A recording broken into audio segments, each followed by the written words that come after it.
At my parents' anniversary dinner, my sister gave a toast thanking them for raising an only child. My mom raised her glass.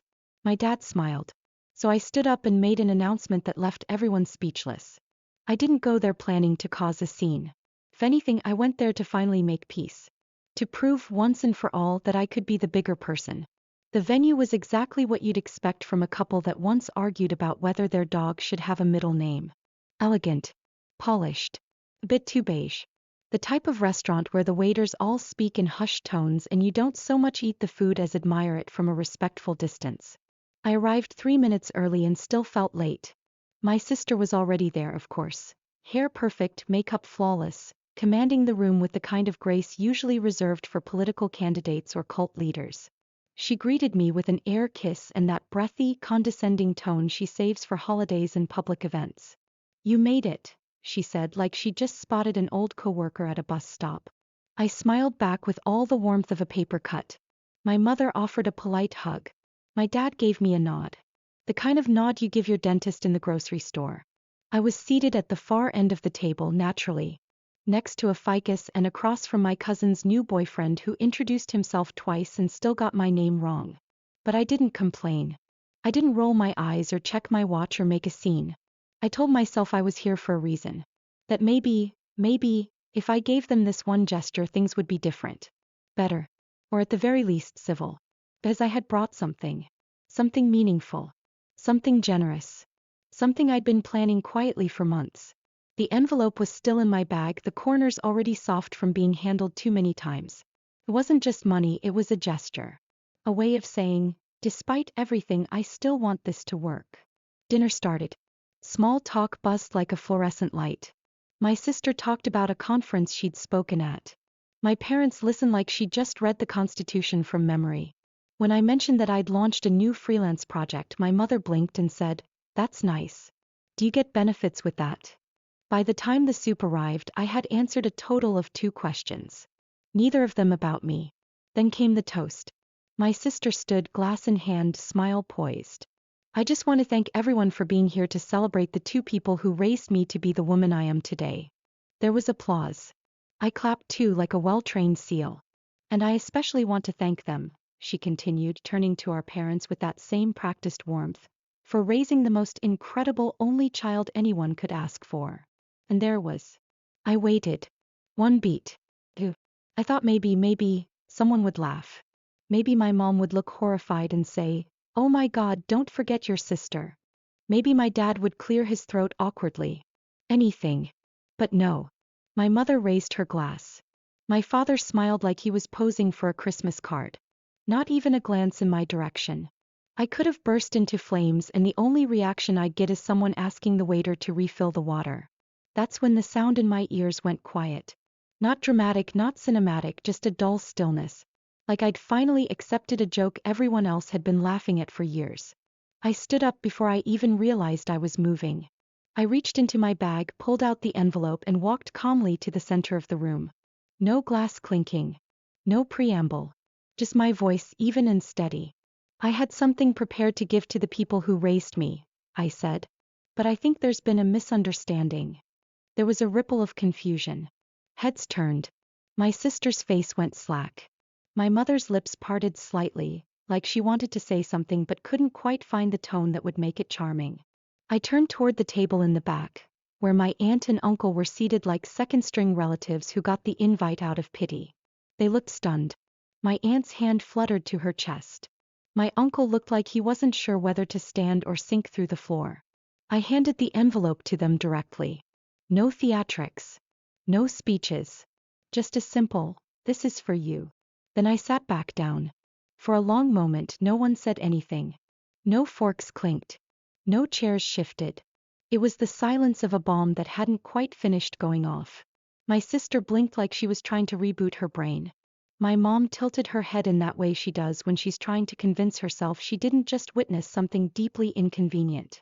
My dad's face was unreadable, but his jaw was clenched. And my aunt?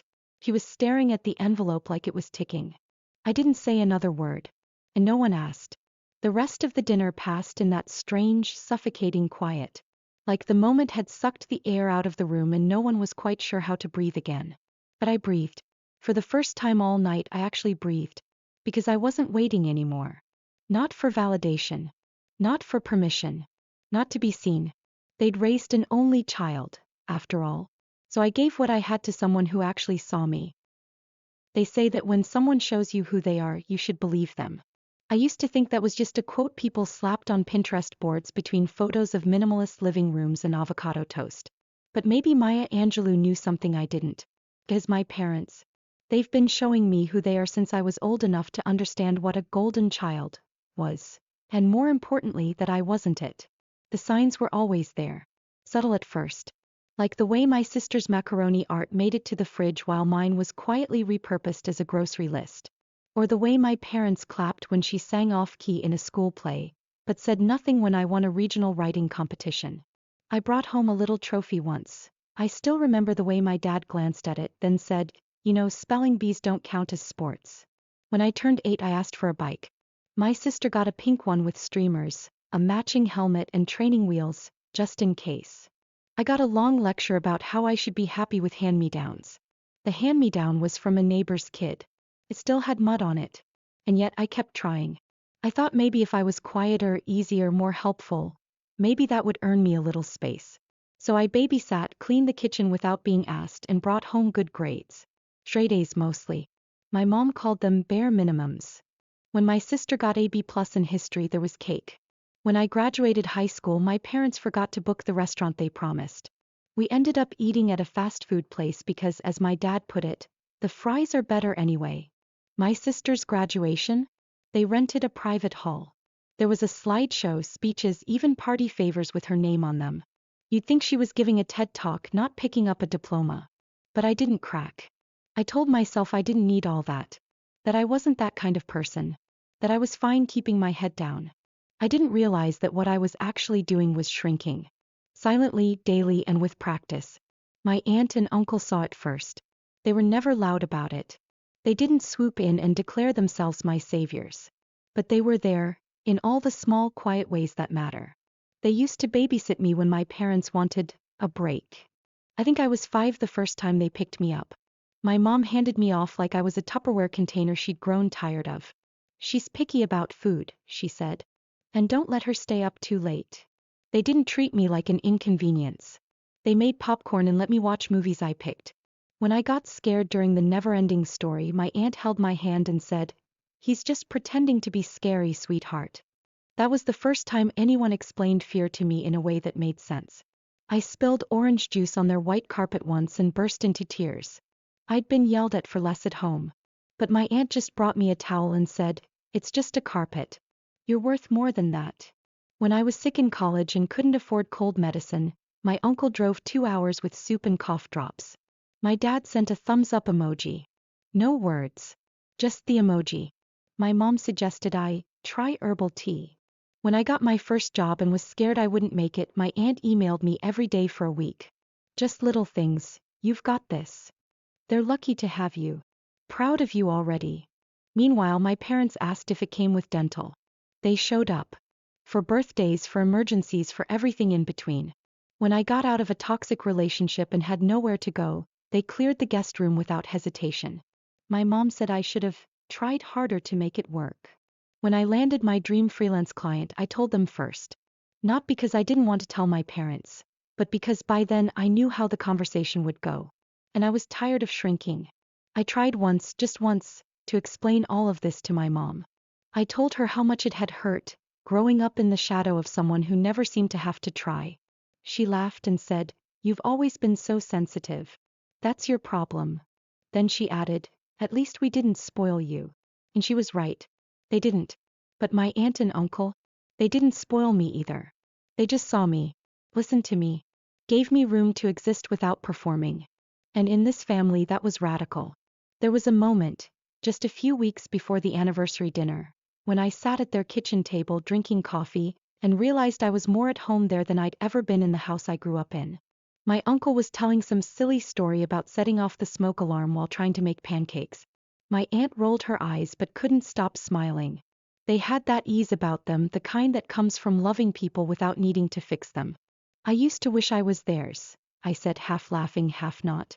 My aunt looked at me over her mug and said, "You are." That moment lived rent-free in my chest as I walked into the anniversary dinner. I didn't plan to say anything. Didn't plan to do anything.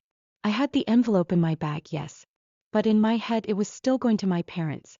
Some small part of me still clung to the hope that they might surprise me. But instead they erased me. Neatly. Publicly. And for the first time, I let myself believe what had always been true. I wasn't invisible because I'd failed to shine. I was invisible because they refused to look. So I looked somewhere else. And I found what I'd been looking for all along. The envelope was still unopened. I knew because the next morning I got a text from my aunt. Just a single question mark. No words. No emojis. Just that small curl of confusion that somehow said everything. I waited an hour before I called. They picked up on speaker. I could hear my aunt breathing before she spoke. "We haven't opened it." I smiled even though no one could see me. "You can." My uncle cleared his throat. "Are you sure? We don't want to overstep." "You're not." I leaned back on my sofa and stared at the ceiling. "You never have." They opened it together. I heard the paper rustle. Then nothing. Not a gasp. Not a word. Just silence that somehow made my chest feel lighter. I had transferred $50,000 into a joint account in their names. No catch. No strings. No legal acrobatics. Just a quiet act of repayment for all the little kindnesses they never asked to be paid back for. Aunt finally whispered, "No. No, no, no, sweetheart, this can't be right." "It is. You were giving this to them, weren't you?" I was. More silence. And then something broke open. Not loudly. Not like a dam bursting. More like a single pane of glass cracking under years of pressure. My aunt's voice trembled. "We didn't do anything to earn this." "You didn't have to," I said. "You showed up. You loved me. You saw me. That was enough." Uncle spoke next, quiet and reverent. "You have no idea what this means." "I do," I said. "That's why I did it. I thought that would be the end of it. A clean break. A single declaration punctuated by peace. But of course that's not how my family operates. Because 5 hours later my phone blew up. The first call was from my mother. I didn't pick up. The second came with a voicemail. I played it on speaker while I folded laundry. "You made your point. If this is some kind of stunt, it wasn't funny. Call me back." The third call came from my sister. That one I definitely didn't answer. Then came the text. "Sister, was that real? Like the money? You were actually going to give them that much? Why them? They didn't even raise you. You're being dramatic. You humiliated us." I didn't respond. Mostly because I was too busy laughing. The kind of laugh you only let out when something ridiculous finally folds under the weight of its own absurdity. By that evening my dad had gotten involved. He doesn't usually text. He considers full sentences effeminate and emojis leftist propaganda. But I guess the situation called for a break in protocol. "Dad, we need to talk. Face to face. Not like this." Which in dad speak translates roughly to, "I don't know how to spin this yet, but give me time." What followed was what I call the regroup phase. My parents closed ranks, spun the story, tried to contain the spread. I got messages from 2 cousins I hadn't heard from in years. Cousin 1. "Hey, I heard there was drama at the dinner. You okay?" Cousin 2. "Oh, what did you say to Aunt Lorna?" Mom's freaking out. Aunt Lorna. Of course. See, my parents didn't just stew quietly. They activated the family network like a political campaign. Suddenly, I was the unstable one, the emotional daughter, the attention seeker. But I didn't bite. I didn't explain. I didn't send my own version of events to the group chat. I just let them twist in their own silence.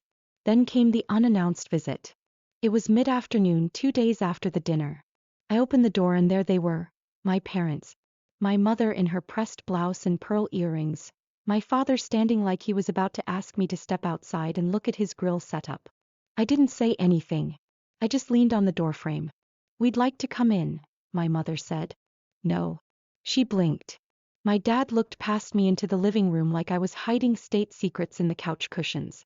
"You don't want to talk this through?" he asked.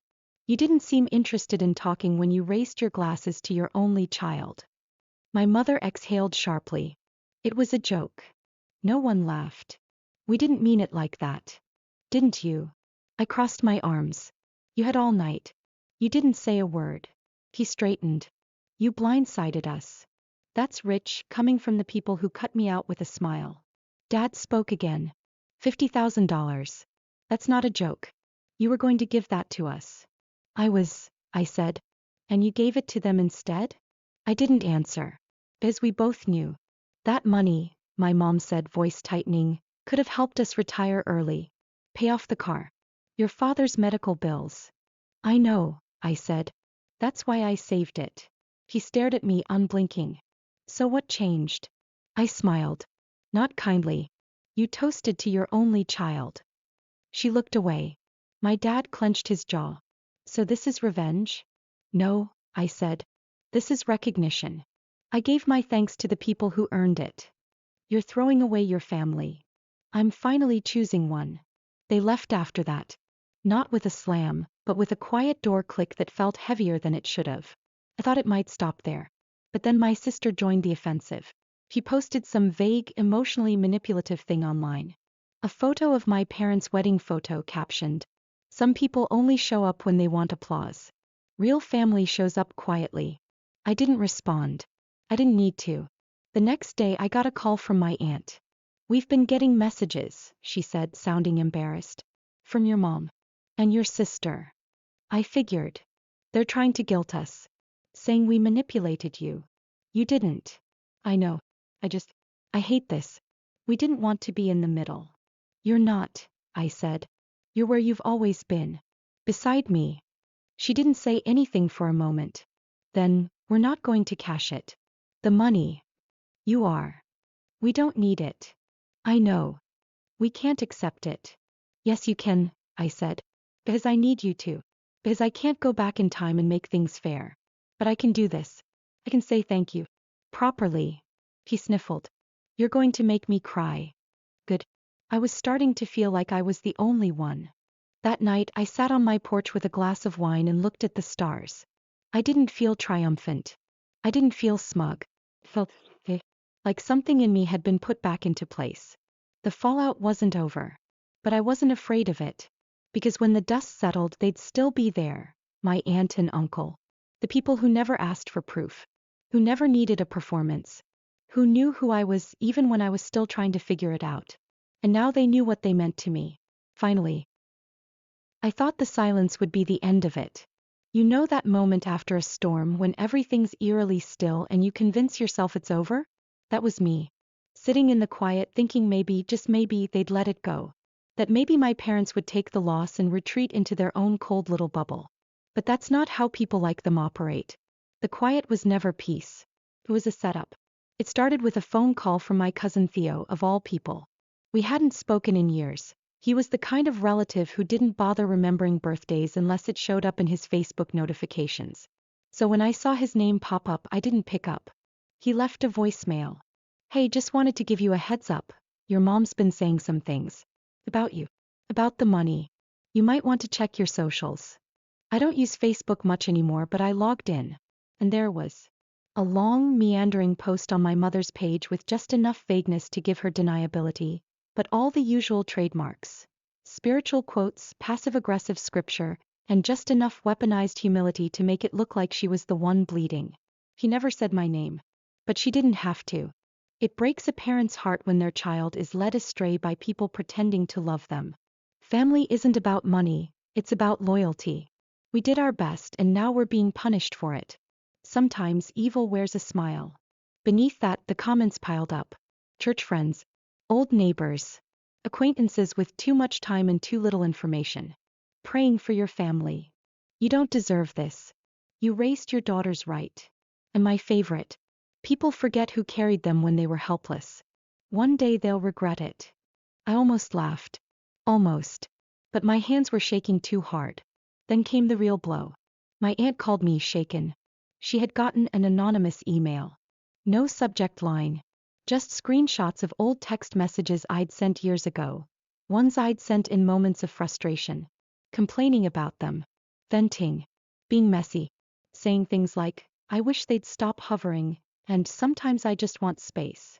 Things I never meant as betrayal. Just as noise. The kind you let out when you're human and tired and raw. The sender? My sister. She didn't sign it, of course. But she left enough breadcrumbs that it wasn't hard to figure out. I know you didn't mean it, my aunt said. But it hurt to see. And I believed her. Not because she was guilt-tripping me, but because she was honest. Because she told the truth even when it was uncomfortable. Unlike the rest of them. So I drove over. I sat at their kitchen table with a box of pastries and a pit in my stomach. I'm sorry, I said. For everything I said. For anything that made you question what you mean to me. My aunt didn't make a speech. She just reached out and held my hand. My uncle poured coffee. No grand gesture. No dramatic hug. Just presence. Just love. The kind that doesn't need defending. That's when I knew. It was time to stop trying to fix what never worked. To stop patching holes in a ship that was never seaworthy. To finally stop calling it family just because we shared blood. So I wrote a letter. Not an angry one. Not a tantrum. Just facts. A list of boundaries. A quiet line in the sand. Please do not contact me again. Do not attempt to communicate through other family members. Do not spin stories and do not expect reconciliation. I wish you peace. But I'm done playing the role you wrote for me. I sent it. Printed and mailed, just so there could be no claim of I didn't see it. A week later, my mom called from a different number. I didn't answer. She left a voicemail. It started tearfully. Ended bitterly. You've ruined this family. You've broken your father's heart. Are you proud of yourself? As I thought. I am. They didn't stop. They tried to guilt my aunt and uncle into returning the money. Sent formal letters. Suggested they were being manipulated. Claimed I was mentally unstable. It got so bad my uncle went to a lawyer just to make sure they were protected. I offered to pay. He refused. We don't take from family, he said. But we'll accept gifts. That winter I spent the holidays with them. Just the three of us. No pressure. No performance. We cooked together. Played cards. Watched old movies in pajamas and laughed about nothing. My aunt gave me a scarf she knitted herself. My uncle made hot chocolate and burned it a little and we drank it anyway. It was the best Christmas I'd ever had. At one point my aunt looked at me and said, "Do you regret it?" I didn't even have to think. No. Because I didn't just walk away from a family. I walked toward one. I stopped waiting to be seen and chose to go where I was already known. The calls stopped eventually. The noise faded. They moved on to new narratives. New people to perform for. I didn't. I stayed here. In this small, quiet life where love is not a transaction and kindness doesn't need to be earned. Sometimes I still think about that dinner. About the look on my sister's face when I handed the envelope to someone else. About my mom's frozen expression. My dad's clenched jaw. It used to haunt me. Well, it reminds me of the night I stopped apologizing for existing. The night I finally said, enough. And meant it. Sometimes I wonder if I did the right thing.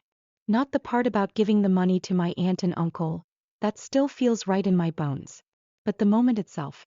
The announcement. Making it public. Letting them sit in the silence they created. Part of me still wonders, was that too far? Or maybe not far enough. I didn't do it to humiliate anyone. I did it because I couldn't keep pretending anymore. But I still lie awake some nights asking myself, should I have waited? Handed it over in private? Would that have softened the blow? Or just made it easier for them to rewrite the story? So, what do you think? Did I do the right thing? Was I justified?